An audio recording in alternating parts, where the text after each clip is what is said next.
আও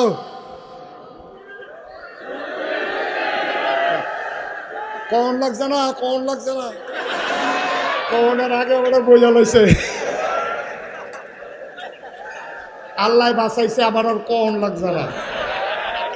ফলাফলে আশায় আশায় আসিল, এবারের বুঝে কেউ ফার্ম দিয়া তোরা তুলছ এই কথাটার লাগিয়া।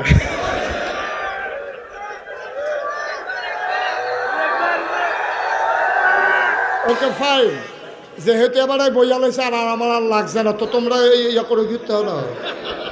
আমিন কর, জোরে কর। মুরব্বী ও আইয়া পড়ছো তো, আস্তে আস্তে আস্তে, ঠিক আছে, বৈশা যাবে ইনশাল্লাহ। সবাই কোন আমিন।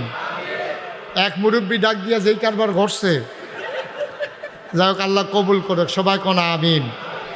আল্লাহ তাবারক ওয়া তাআলার দরবারে আমরা লাখ কোটি শুকরিয়া জ্ঞাপন করছি, যিনি আমাদেরকে ঐতিহ্যবাহী ঐতিহ্যধন্য ব্রাহ্মণবাড়িয়া জেলার আখাউড়া উপজেলাধীন আখাউড়ার নিকটবর্তী একটি গ্রাম দুর্গাপুর, তারই প্রাণকেন্দ্রে ইকরা দারুল উলুম ইসলামিয়া মাদ্রাসা 14তম বার্ষিক ওয়াজ মাহফিল উপলক্ষে বরকতময় দিন শেষে অন্ধকারের চাদর যখন পৃথিবী ঢেকে দিয়েছে, জানান দিয়েছে রাত হয়ে গেছে, মাগরিবের আগ থেকে এক পশলা বৃষ্টি তপ্ত জমিনকে যখন সুপ্ত করে দিয়েছে, কর্তৃপক্ষের মনে আতঙ্ক ধরিয়ে দিয়েছে মাহফিল করা যাবে কি যাবে না।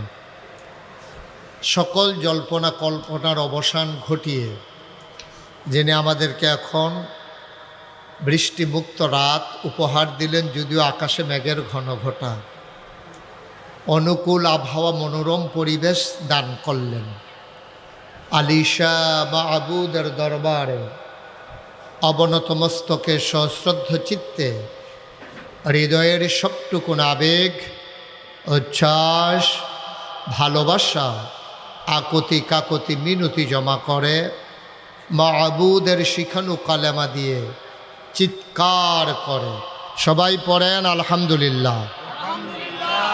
বন্ধুগণ, আল্লাহর খাস মেহেরবানি, যেই মৌসুমে আমাদের দেশে সাধারণত মাহফিল হয় না, আমাদের দেশে মাহফিলগুলো হয় সাধারণত শীত মৌসুমে। এই বর্ষার ভিতরে প্রচণ্ড গরম, তার মাঝে আপনারা যেভাবে ছুটে এসেছেন, লোকে লোকারণ্য করেছেন, জনসমুদ্রে পরিণত করে দিয়েছেন। যারা দাঁড়িয়ে আছেন, এখনও কিছু ফাঁকা জায়গা আছে, দয়া করে বসে পড়ুন। পরের মানুষগুলো আসলে তো দাঁড়ানোরও জায়গা পাবে না, আপনারা একটু বসেন। এই যে সামনে ফাঁকা জায়গা আছে, যাদের সামনে যতটুকুন জায়গা আছে একটু আগাইয়া বসেন।